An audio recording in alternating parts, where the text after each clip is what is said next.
O, ayan guys, nalagyan na natin ng cooking powder, sugar, at saka oil. Ayan, may ginger tayo. I-ready na natin yung isda para sa steam. O, ayan, na-slice na natin ang tofu.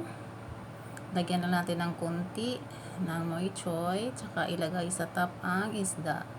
Tsaka sa top ng isda, ilagay lang natin ang moy choy bago natin steam. Depende na lang sa panlasa nyo guys. Dagdagan nyo na lang oyster sauce o kaya soy sauce.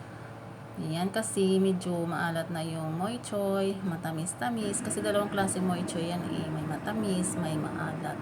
Pero medyo maalat pa din kahit matamis na moy choy.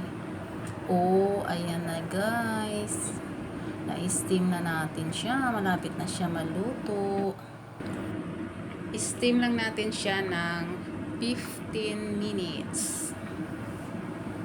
Oh, ayan. Ready na ang ating isda at saka moy choy. Pwede na kainin guys.